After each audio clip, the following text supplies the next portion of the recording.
Let me tell you something that I love about TikTok.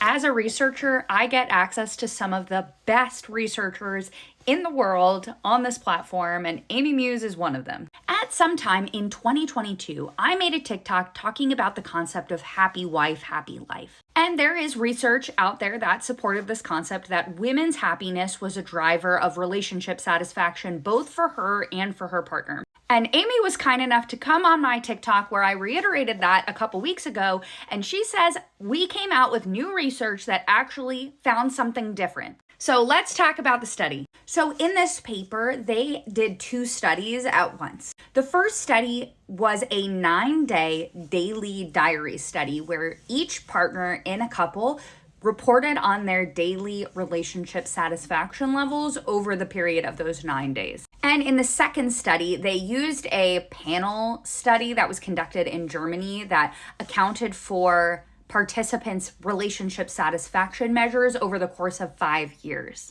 Over both studies, they had something like 4,500 couples or 9,000 participants, which is super impressive. And what they were looking at is this idea that relationship satisfaction is something that fluctuates. It's something that can fluctuate from moment to moment, like day to day.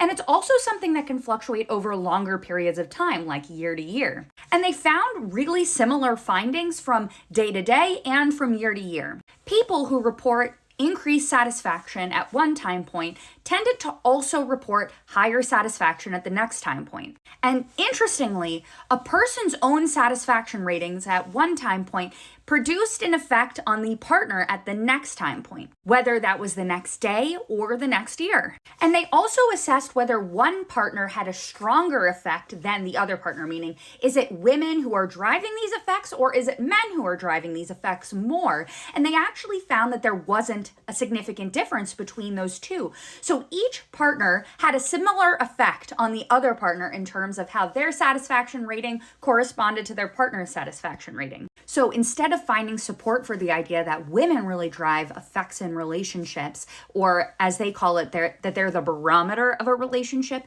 it turns out that both partners equally contribute to that feeling. So they found support for the idea of happy spouse, happy house. Thank you, Amy, for sharing your research with me. I hope I did it justice.